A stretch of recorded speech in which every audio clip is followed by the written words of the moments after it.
स्वागत है आप सभी का विनर्स इंस्टीट्यूट के इस 10 मिनट शो पर। मैं हूं आपकी सुरभि मैम और इस 10 मिनट शो में मैं आपको उन टॉपिक्स को कवर कराने वाली हूं जो आपके एग्जाम्स में बार बार पूछे जाते हैं।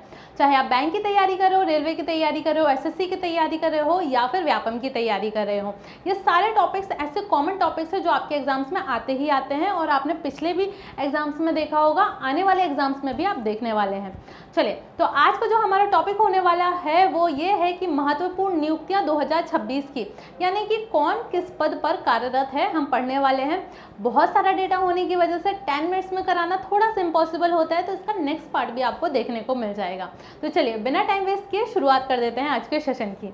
सबसे पहला क्वेश्चन आपके सामने आ जाता है कि भारत के 53वें मुख्य न्यायाधीश के रूप में किसे नामित किया गया है, जिसका सही आंसर है न्यायमूर्ति सूर्यकांत। और जो न्यायमूर्ति सूर्यकांत जी हैं वो कौन से नंबर के हैं, तो ध्यान रखिएगा 53वें नंबर के न्यायाधीश हैं। अगर आपसे ये पूछ लिया जाए कि कहाँ पर पदस्थ है, तो सुप्रीम कोर्ट में पदस्थ है, ठीक है। और सुप्रीम कोर्ट में पदस्थ होने के साथ साथ कौन से आर्टिकल में इसकी चर्चा करी गई है, तो आर्टिकल नंबर 124 में सुप्रीम कोर्ट के गठन की बात करी गई है हमारे संविधान में, ध्यान रखिएगा।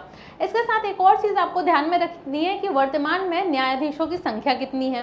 तो अभी हाल फिलहाल के डेटा के अनुसार जो न्यायाधीशों की संख्या है वो 33 से बढ़ाकर कितनी कर दी गई है, 37 कर दी गई है। और इसमें 37 में सीजेआई शामिल नहीं है। अगर सीजेआई को शामिल किया जाए तो +1 कर दिया जाएगा और टोटल संख्या आपकी कितनी हो जाएगी, 38 हो जाएगी। यानी कि अभी फिलहाल में 5 नई नियुक्तियां हुई हैं। और ये नई नियुक्तियां कौन करता है, तो ये नई नियुक्तियां होती है राष्ट्रपति के द्वारा। और एक चीज़ का ध्यान में रखना, कॉलेजियम प्रणाली के द्वारा नियुक्ति की जाती है। ये सारे फैक्ट्स आपके लिए काफ़ी इंपॉर्टेंट है। चलिए नेक्स्ट क्वेश्चन की तरफ बढ़ते हैं। नेक्स्ट क्वेश्चन है आपका, वर्तमान में भारत के मुख्य चुनाव आयुक्त कौन है, जिसका सही आंसर क्या है, ज्ञानेश कुमार जी। कौन से नंबर के हैं, तो 26वें नंबर के हैं, ध्यान में रखिएगा, पूछ लिया जाता है एग्जाम्स में। अच्छा, किसकी जगह पर आए हैं, तो ये राजीव कुमार की जगह पर आए हैं। ये कौन से नंबर के हो गए, 25वें नंबर के, ठीक है। इनकी जगह ली है किन्होंने, किसने, ज्ञानेश कुमार जी ने। इसलिए बोला जा रहा है क्योंकि कभी कभी वर्तमान नियुक्ति ना पूछ के पिछली नियुक्ति पूछ ली जाती है, इसलिए इंपॉर्टेंट है जानना, ठीक है। अब बात हो रही है चुनाव आयुक्त की, तो चुनाव आयुक्त से ध्यान रखिएगा कि कब गठन किया गया था, तो 25 जनवरी, ठीक है, 25 जनवरी 1950 में गठन हुआ था। और 25 जनवरी 1950 से याद रखिएगा कि हमारा 25 जनवरी को हम क्या मनाते हैं, मतदान दिवस मनाते हैं। मतदान दिवस किस वजह से मनाया जाता है, क्योंकि इसी दिन क्या, चुनाव आयोग का गठन हुआ था। तो ध्यान में रखिएगा मतदान दिवस कब मनाया जाता है आपका, 25 जनवरी को मनाया जाता है। और एक चीज़ ध्यान रखना है कि चुनाव आयुक्त में 3 सदस्य होते हैं।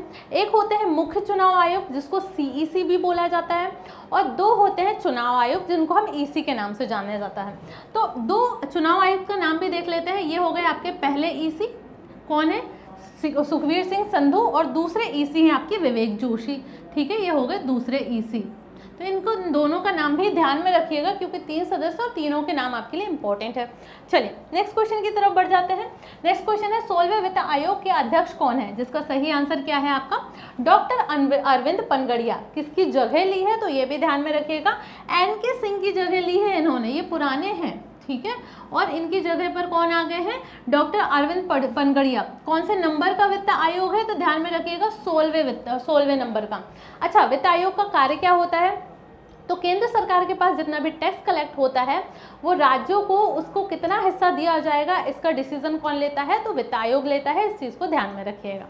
नेक्स्ट क्वेश्चन की तरफ बढ़ जाते हैं। नेक्स्ट क्वेश्चन है आपका, 15वें नियंत्रक और महालेखा परीक्षक यानी कि कैट के रूप में किसे नियुक्त किया गया है, जिसका सही आंसर क्या है, के संजय मूर्ति। और ये 15वें हैं, ये ध्यान में रखिएगा। और अगर कैट की बात करी जा रही है तो ये आर्टिकल नंबर 148 में इसका वर्णन आपको देखने को मिल जाता है, इसलिए ध्यान में रखिएगा, कई बार पूछा भी गया है इसके बारे में।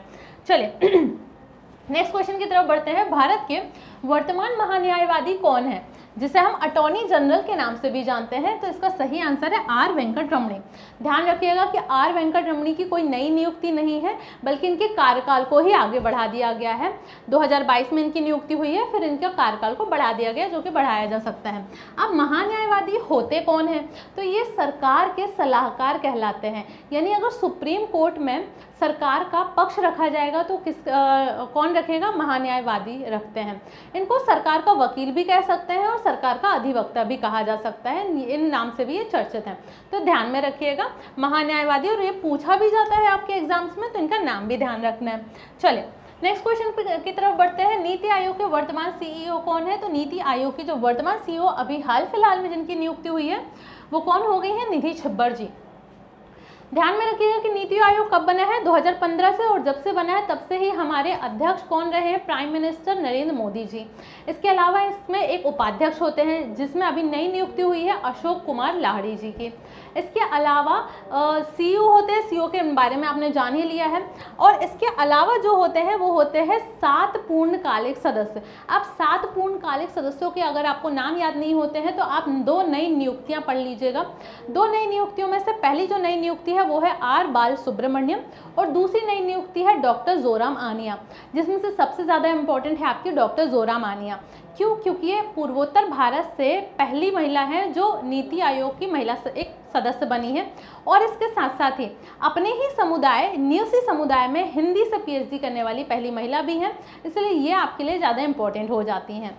चलिए नेक्स्ट क्वेश्चन की तरफ बढ़ जाते हैं। नेक्स्ट क्वेश्चन है आपका भारतीय रिजर्व बैंक आरबीआई के वर्तमान गवर्नर कौन है? जिसका सही आंसर क्या है? संजय मल्होत्रा जी। किसकी जगह पर आए हैं? तो ये शक्तिकांत दास। ये पुराने हैं जिनकी जगह पर कौन आ गए हैं? आप संजय मल्होत्रा जी आ गए हैं। अब बात हो रही है अगर आरबीआई की, तो आपको पता होगा कि 2 रुपये या उससे अधिक के नोटों पे जितने भी साइन होते हैं, जितने भी नोटों में साइन किए जाते हैं वो किनके साइन होते हैं? तो ये संजय मल्होत्रा जी यानी कि आरबीआई के गवर्नर के साइन होते हैं। तो फिर 1 रुपये के नोट पे किसका साइन होता है?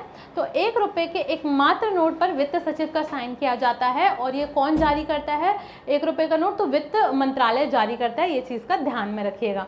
चलिए इसके अलावा एक और फैक्ट आपको ध्यान में रखना है कि आरबीआई में 4 डिप्टी गवर्नर होते हैं, जिसमें से नई नियुक्ति आई है रोहित जैन जी की। इनका नाम जरूर ध्यान में रखिएगा। रोहित जैन आपके नए डिप्टी गवर्नर बने हैं। नेक्स्ट क्वेश्चन की तरफ बढ़ते हैं। भारतीय प्रतिभूति और विनिमय बोर्ड यानी कि सेबी के अध्यक्ष कौन है? जिसका सही आंसर है तुहिनकांत पांडे। किसकी जगह पर आए हैं? तो नाम ध्यान में रखिएगा, माधवीपुरी बुच। अच्छा, ये इंपॉर्टेंट है। ये इंपॉर्टेंट क्यों है? क्योंकि ये पहली महिला सदस्य है, पहली महिला अध्यक्ष है सेबी की, ठीक है, इसलिए आपको ध्यान में रखना है माधवीपुरी बुच। अभी इन्हीं की जगह पर तुहिनकांत पांडे भी आए हैं और पहली महिला सदस्य भी रही हैं। इसके अलावा सेबी है क्या? तो सेबी शेयर बाजार को रेगुलेट करने वाली एक संस्था है। जैसे कि बैंकों को रेगुलेट कौन करता है? आरबीआई करता है, वैसे ही सेबी अगर शेयर बाजार को कोई रेगुलेट करता है तो वो है सेबी। इसका मुख्यालय कहाँ पर है? तो इसका मुख्यालय आपको मुंबई में देखने को मिल जाता है।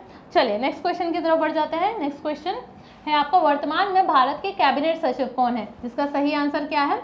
टीवी सोमनाथन जी। अभी जो नीट की दोबारा परीक्षा हुई थी तो इसका पुनर्निरीक्षण करने के लिए, इसकी समीक्षा करने के लिए ये व्यक्ति चर्चे में रहे। अब जो व्यक्ति चर्चे में आ जाते हैं, जो भी पर्सनालिटी चर्चे में आती है वो आपके एग्जाम के लिए इंपॉर्टेंट हो जाती हैं। तो इनका नाम ध्यान में रखिएगा, कौन है? टीवी सोमनाथन जी। किसकी जगह पर आए हैं ये भी ध्यान में रख लीजिएगा। तो राजीव गौबा जी। राजीव गौबा जी पुराने थे, अब इनकी जगह पर कौन आ गए हैं? आपके टीवी सोमनाथन जी आ गए हैं। चलिए नेक्स्ट क्वेश्चन पर चलते हैं। वर्तमान में भारत के विदेश सचिव कौन है? जिसका सही आंसर है विक्रम मिस्त्री। अच्छा, विदेश सचिव विक्रम मिस्त्री है।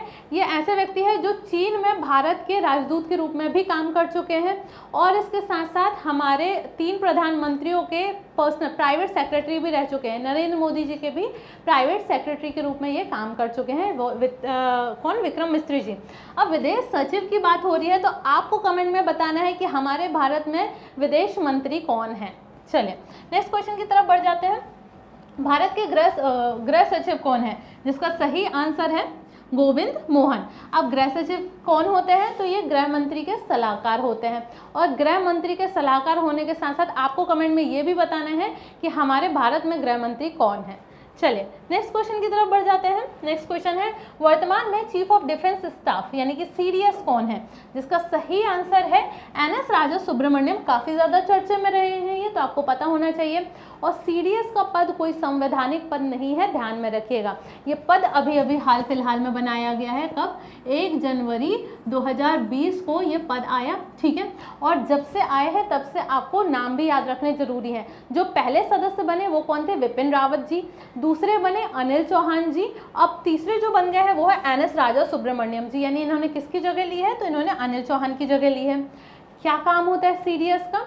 तो तीनों सेनाओं यानी कि जल सेना, थल सेना और नौसेना के बीच में एक बेहतर समन्वय स्थापित हो सके, तो इसका काम कौन करता है? ये CDS करते हैं, इसलिए आपको इम्पोर्टेंट है, ध्यान में रखिएगा। अगर आप विनर्स से कोई भी बुक परचेस करना चाहते हैं तो आप विनर्स की पब्लिकेशन ऐप को डाउनलोड कर सकते हैं, नहीं तो आप मीशो, फ्लिपकार्ट या अमेजोन से भी ऑर्डर कर सकते हैं, आपको घर पर उपलब्ध हो जाएगी। अगर आप कोर्स परचेस करना चाहते हैं तो आपको विनर्स इंस्टीट्यूशन एप्लीकेशन को डाउनलोड करना पड़ेगा, यहाँ से आपको सबसे कम दामों पर कोर्स उपलब्ध हो जाएगा। अगर आपको कोई भी तरीके का ऑनलाइन सपोर्ट चाहिए, कोई भी क्वेरी होती है, तो आप इस नंबर पर संपर्क कर सकते हैं, या फिर आप हमारे यहाँ पर ऑफलाइन विजिट करके पढ़ाई करना चाहते हैं तो आप हमारी ब्रांच विजिट कर सकते हैं, ऑफलाइन ब्रांच विजिट कर सकते हैं। अगर आपको वीडियो पसंद आया हो, आपको कोई नई जानकारी लगी हो, तो आप वीडियो को लाइक शेयर जरूर करिएगा, अपने दोस्तों को भी बताइएगा और चैनल को सब्सक्राइब करना मत भूलिएगा। धन्यवाद।